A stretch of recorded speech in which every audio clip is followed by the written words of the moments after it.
सोनू और मोनू नाम की दो बहनें थी। सोनू पढ़ने में बहुत ही होशियार थी, वहीं मोनू पढ़ने में थोड़ी कमजोर थी। दोनों के एग्जाम आने वाले थे। सोनू अपने कमरे में बैठकर पढ़ाई कर रही होती है।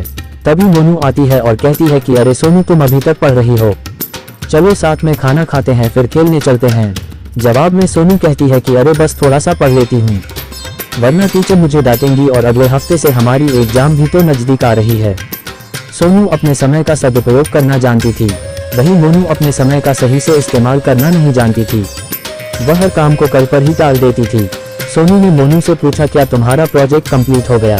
मोनू कहती है कि अभी मेरा प्रोजेक्ट कंप्लीट नहीं हुआ है, वह तो मुझे 6 पीरियड में देना है, अभी तो 2 पीरियड बच्चे हैं, मैं तो फटाफट कर लूंगी, पर तुम ये बताओ मेरे साथ खाना खा रही हो या नहीं? सोनू मोनू से कहती है कि अरे बहन, अपना प्रोजेक्ट कंप्लीट कर ले वरना मैडम डांटेंगी। सोनू और मोनू के माता पिता हमेशा मोनू को बड़ी बहन सोनू का उदाहरण देकर ही समझते थे और कहते थे कि मोनू बेटा, अब तुम बड़ी हो गई हो, समझदार हो गई हो, खेलने के साथ में पढ़ाई पर भी ध्यान दिया करो। देखो तुम्हारी बड़ी बहन सोनू समय पर पढ़ती है, समय पर खाती है, समय पर खेलने जाती है और अपना सारा काम समय पर कंप्लीट करती है। तुम्हारी तरह अपना काम कल पर कभी नहीं टालती। तुम अपनी बहन से कुछ सीखती क्यों नहीं हो? आज समय का सही उपयोग करना नहीं सीखोगी तो कल तुम बहुत पछताओगी। मोनू कहती है कि हाँ मम्मी पापा, मैं कल से पक्का हर काम अपना समय पर करूंगी, पर आज मुझे खेलने जाने दो, कल से आपको शिकायत का मौका नहीं दूंगी। इतना कहकर मोनू खेलने चली जाती है। समय का सदुपयोग मोनू करना सीख नहीं पाती है और अपनी टालने की आदत की वजह से वह बहुत ही बड़ी लापरवाह होती चली जाती है। सोनू और मोनू के एग्जाम भी नजदीक आ चुके थे, परीक्षा में केवल सिर्फ 2 ही दिन बचे थे।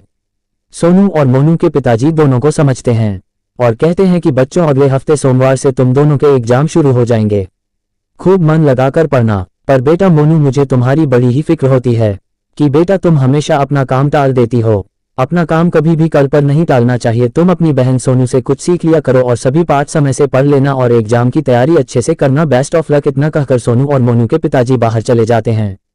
मोनू अपनी आदतों से कहाँ बाज जाने वाली थी। पिताजी के जाते ही वह सोनू से कहती है कि चलना बाहर, कितना सुहाना मौसम हो रहा है, पढ़ाई हम आकर कर लेंगे, अभी खेलने चलते हैं, कितने सुहाने मौसम में खेलने का मजा ही कुछ और है।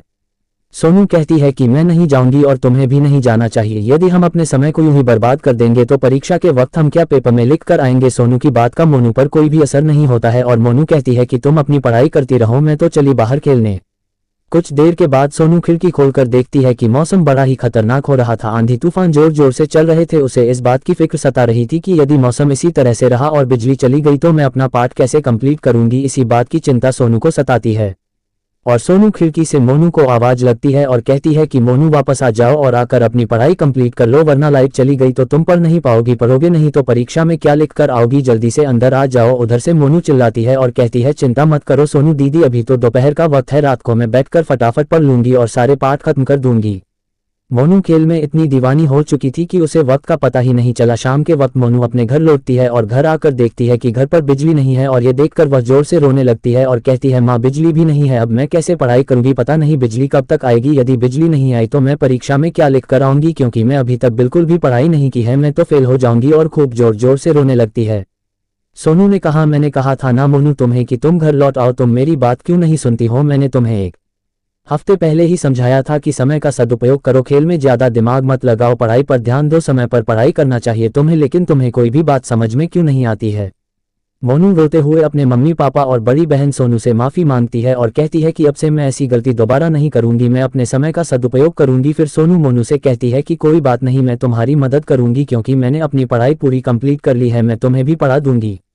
मोनू को अपनी गलती का एहसास होता है और वह अपनी लापरवाही वाली आदत से मुंह मोड़ लेती है और अपने समय का सही सदुपयोग करना सीख जाती है और अगले दिन वह दोनों बहनें खुशी खुशी एग्जाम देने स्कूल चली जाती हैं।